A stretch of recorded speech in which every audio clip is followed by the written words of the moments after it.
बिस्मिल्लाहिर्रहमानिर्रहीम। अस्सलाम वालेकुम डियर स्टूडेंट्स, उम्मीद करता हूँ आप सब लोग ठीक ठाक होंगे, खैर खैरियत से होंगे, हंसते मुस्कुराते गाते गुनगुनाते होंगे। इस वीडियो में हम बेसिकली पढ़ने वाले हैं equilibrium constant and its unit के बारे में।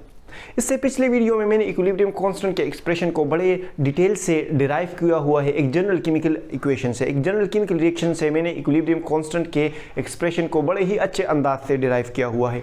इस वीडियो में हम इक्विलिब्रियम कांस्टेंट के एक्सप्रेशन जो है इस पर थोड़ा सा ओवरव्यू डालेंगे और हम बेसिकली इस वीडियो में पढ़ेंगे इसके यूनिट के बारे में कि इक्विलिब्रियम कांस्टेंट का यूनिट क्या होता है और इसे हम डिराइव किस तरह करेंगे। हमें पता है कि आपका टाइम बहुत ज़्यादा कीमती है, इसे ज़ाय नहीं करेंगे और बढ़ेंगे अपने आज की वीडियो की तरफ। और हाँ, मैं आपको बता रहा हूँ ना, अगर आपने ये वीडियो एंड तक देख ली आपको ये कॉन्सेप्ट A to Z बिल्कुल क्लियर हो जाएगा। और इसके बावजूद अगर आपको कोई मसला हो तो आप कमेंट सेक्शन में पूछ लें, हम आपकी खिदमत के लिए हाजिर हैं। शुरू करते हैं अपने आज का topic which is equilibrium constant and its unit. देखिए, इक्विलिब्रियम कांस्टेंट हम एक जनरल केमिकल रिएक्शन से डिराइव करते हैं। कैसी हमारे पास बेसिकली इक्विलिब्रियम कांस्टेंट को शो करता है। एक जनरल केमिकल रिएक्शन है हमारे पास, A और B रिएक्ट करके प्रोडक्ट C और D बना रहे हैं। ये A और B जो हमारे पास है, these are reactants and C and D are basically products. ये जो small a, small b, small c और स्मॉल d है ना, it is basically showing the coefficient of reaction. For example हम पढ़ते हैं ना कि N2 नाइट्रोजन ने हमारे पास 3H2 के साथ रिएक्ट कर लिया और हमारे पास 2NH3 बना लिया। ये जो 1 है, ये 3 है, ये 2 है, ये इस रिएक्शंस के क्या है? कोएफिशिएंट है। ये जो small a, small b, small c और स्मॉल d है, ये भी कोएफिशिएंट को रिप्रेजेंट करते हैं। जब हम जो इक्विलिब्रियम कांस्टेंट है इसको डिफाइन करते हैं तो इसको हम इस तरह डिफाइन करते हैं कि equilibrium constant is the mathematical product, multiplication वाला product. Equilibrium constant is the mathematical product of the molar concentration of product to the product of the molar concentration of reactant each raised to a power equals to its coefficient। इस तरह हम equilibrium constant के expression को, equilibrium constant को define करते हैं। अच्छा देखिए, ये जो इस इक्वेशन में हमारे पास जो Kc है ये इक्विलिब्रियम कांस्टेंट को शो करता है। ये K हमारे पास इक्विलिब्रियम कांस्टेंट को शो करता है और इसके नीचे ये जो सबस्क्रिप्ट C लिखा हुआ है ये शो करता है कि ये इक्विलिब्रियम कांस्टेंट है in term of concentration. C shows that this equilibrium constant is in terms of concentration. इस इक्विलिब्रियम कांस्टेंट की ये जो C है ये शो करता है कि जो इक्विलिब्रियम कांस्टेंट की जो हम बात कर रहे हैं इट इज बेसिकली हम कंसंट्रेशन के बेस पर इक्विलिब्रियम की बात कर रहे हैं। Kc represent equilibrium constant in term of concentration. जो प्रोडक्ट होता है उसे हम इक्वेशन के ऊपर लिखते हैं और जो रिएक्टेंट्स होते हैं उसे हम डिवीजन में इस तरह नीचे लिखते हैं। ये जो स्क्वायर ब्रैकेट है ये हमारे पास मोलर कंसंट्रेशन को शो करता है। Square bracket shows the concentration in mole per dm cube.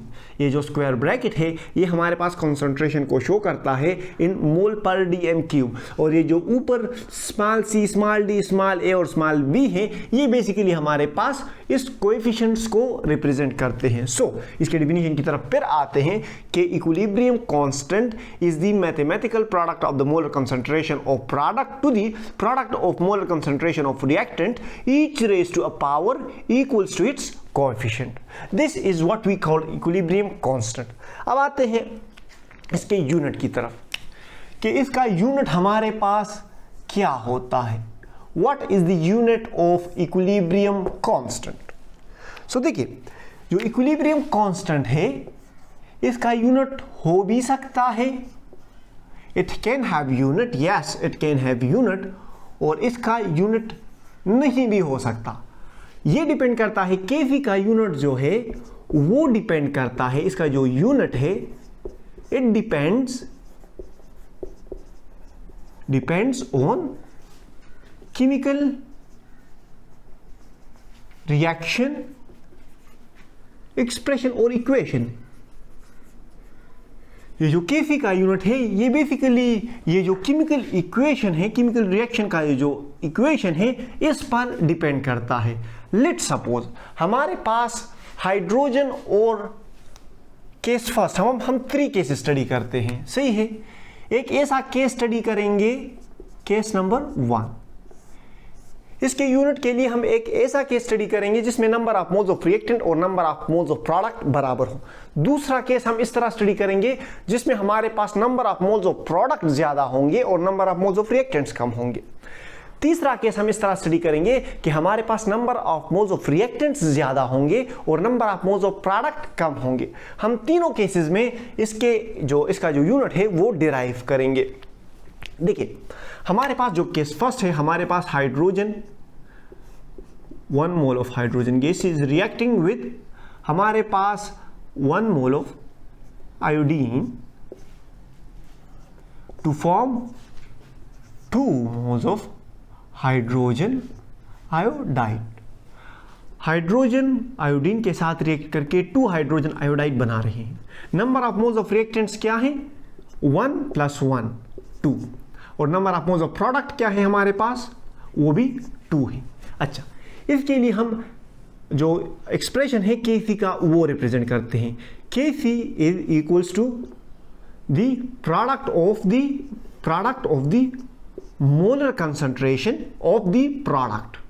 Product of the molar product हमारे पास सिर्फ हाइड्रोजन आयोडाइड है, सो हाइड्रोजन आयोडाइड लिख लेंगे, hydrogen iodide. Product of the molar concentration of product to the product of the molar concentration of reactant, each raised to a power equals to its coefficient। अच्छा, concentration को हम basically ये जो square bracket है it shows the concentration in mole per dm cube। सो इसके जो unit है मोल per dm cube whole square. और हाइड्रोजन हमारे पास इसका कोएफिशिएंट 1 है, मोल पर dm क्यूब का जो स्क्वायर है इसके ऊपर 1 लिख लेंगे और दूसरे मोल पर dm क्यूब के ऊपर भी 1 लिख लेंगे। हमने देखिए मैथमेटिक्स में हमने बेस सेम पावर एड वाला फार्मूला पढ़ा और एक रूल है, base same power will be added. ये हमारे पास 7th में है या 6th में है, आई डोंट नो, 8 में भी है, 8 क्लास में भी है शायद। सो जो बेसिस हमारे पास मोल पर dm क्यूब के बेसिस दोनों सेम है, तो इसके पावर को हम ऐड कर लेंगे। ऊपर हम मोल पर dm क्यूब तो लिख लेंगे, इसके ऊपर स्क्वायर ले लेंगे और मोल पर dm क्यूब इनके बेसिस सेम है, सो पावर इनका 1 + 1 क्या है 2। अच्छा, ये मोल पर dm क्यूब स्क्वायर के साथ कैंसिल हो जाएंगे और हमारे पास कोई भी यूनिट नहीं बचेगा। सो when moles of reactants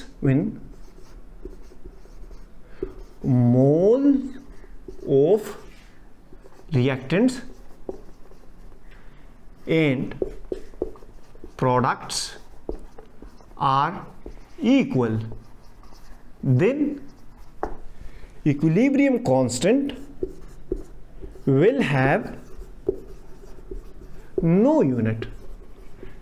जब हमारे पास मोल्स ऑफ रिएक्टेंट और प्रोडक्ट इक्वल होंगे तब हमारे पास इक्विलिब्रियम कांस्टेंट का कोई यूनिट नहीं होगा। अच्छा, अब आते हैं केस नंबर 2 की तरफ। केस नंबर 2, केस नंबर 2 में हमारे पास इस तरह है कि जो हमारे पास मोल्स ऑफ प्रोडक्ट हैं वो ज़्यादा होंगे और मोल्स ऑफ रिएक्टेंट हमारे पास कम होंगी। लेट सपोज हमारे पास एक केस है N2O4, ये कन्वर्ट हो रहा है 2NO2 में, सही है। इसका जो Kc की जो इक्वेशन है वो इस तरह लिखेंगे कि Kc is equals to product of the molar concentration of product to the product of molar concentration of reactant each raise to a power equals to its coefficient. अच्छा, ये जो स्क्वायर ब्रैकेट है ये कंसंट्रेशन को show कर रहा है in terms of mole per dm cube. Mole per dm cube को हम मोल dm क्यूब -3 भी लिख सकते हैं, इस तरह भी लिख सकते हैं इसे। अच्छा, इसके ऊपर क्या है? स्क्वायर है और इसके ऊपर पावर 1 है।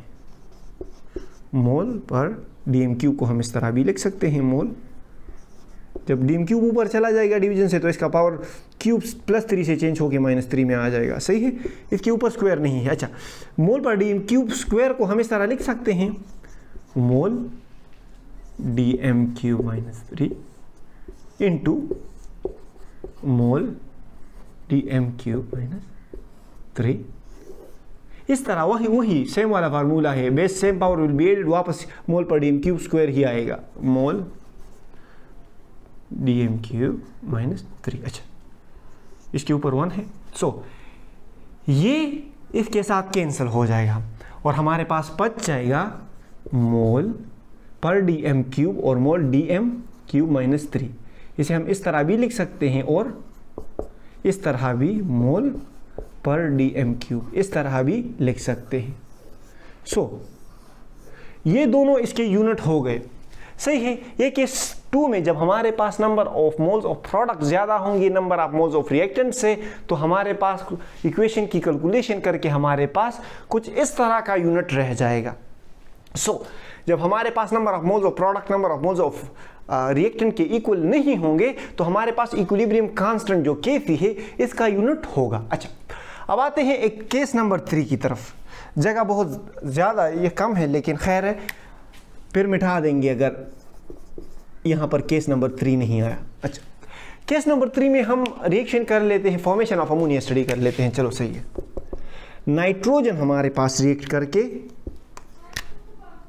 N2 हमारे पास रिएक्ट कर रहा है 3 हाइड्रोजन मॉलिक्यूल्स के साथ और बना रहा है हमारे पास अमोनिया 2NH3।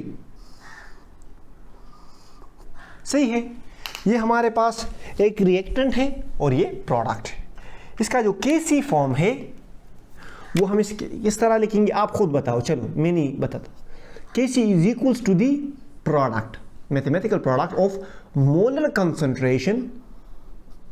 मोलर कंसंट्रेशन को हम एक्टिव मास भी कहते हैं basically. The product of the molar concentration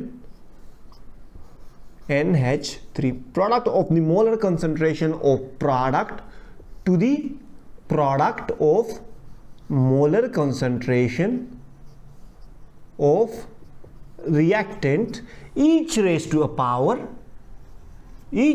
power equals to its coefficient।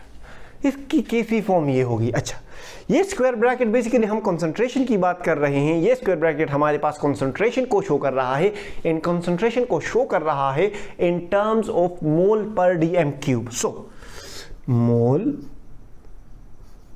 पर डीएम क्यूब को हम मोल डीएम क्यूब -3 भी रख सकते हैं, इसके ऊपर स्क्वायर है, सही है। अच्छा, इसको हम मोल डीएम क्यूब -3 पावर 1 और इसको हम मोल डीएम क्यूब -3 पावर 3। अच्छा, देखिए ऊपर 2 मोल पर डीएम क्यूब के ऊपर स्क्वायर है, नीचे 1 मोल पर डीएम क्यूब के ऊपर 1 है और दूसरे के ऊपर -3 है। सो इसको हम इस तरह लिख सकते हैं कि mole DM cube -3 into square को हमने एक्सपेंड करके मोल डीएम क्यूब -3, मतलब बेस सेम पावर ऐड वो करेंगे तो वही स्क्वायर आएगा, सही है। अच्छा, ऊपर यहाँ नीचे हमारे पास 1 मोल डीएम क्यूब -3, ये तो हमारे पास इस तरह है। अब मोल डीएम क्यूब -3 को हम इस तरह लिख सकते हैं, mole DM cube -3 power 1 into mole, इस तरह जगह नहीं यहाँ पे लिख लेंगे, मोल डीएम क्यूब पावर 2, सही है। मतलब इस मोल डीएम क्यूब पावर 3 को हमने इस तरह के लिख लिया, मोल डीएम क्यूब पावर